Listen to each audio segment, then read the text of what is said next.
Now, while an existing aircraft could help cool the planet by releasing reflective particles into the atmosphere. A new study from University of College London suggests researchers say that the approach known as stratospheric aerosol injection could slow global warming without the need for specially designed planes. However, other experts urge caution, saying geoengineering projects like this one don't offer long-term solutions. Now, here's a report for more. As global temperatures rise, extreme weather is forcing families from their homes.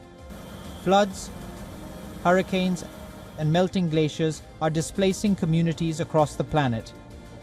Some scientists are researching ways to deal with climate change by manipulating the world's atmosphere or oceans. Known as geoengineering, it's often rejected because of potential side effects, and is usually mentioned not as an alternative to reducing carbon pollution, but in addition to emission cuts. What we were interested in is understanding the trade-off between the difficulty, the logistical challenge of doing this, and the climate impacts on the ground. So in particular, we wanted to understand how, if you could get to different altitudes in the sky, how the level of impact on the ground would vary depending on how high we could go. The method is called stratospheric aerosol injection, a type of geoengineering that involves releasing sulfur dioxide high into the atmosphere. There it transforms into reflective aerosols that bounce sunlight back into space. It mimics the effect of a volcanic eruption. After Mount Pinatubo erupted in 1991, global temperatures temporarily dropped by about ½ degree Celsius. Until now, the idea required specially built aircraft to reach 20 kilometers above the Earth.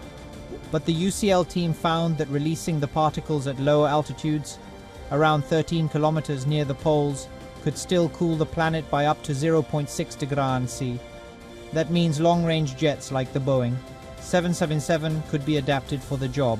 It will save years and billions in development. But the plan isn't without serious risks. Geoengineering could disrupt rainfall patterns, trigger droughts in some areas, and cause flooding in others. Carbon dioxide will continue to affect the climate and give us warming for thousands of years, but the stratospheric aerosols fall out in a matter of a year or so. And so if you get into a situation where you rely on it, where you rely on stratospheric aerosol injection, you're really locking humanity into doing it without fail for centuries at least. And that's a very perilous situation to be in.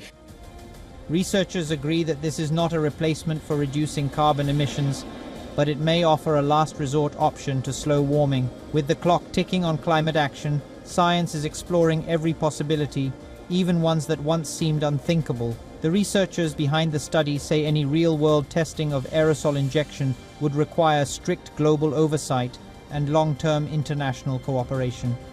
For now, it remains a theory, but one that's gaining traction as the planet heats up.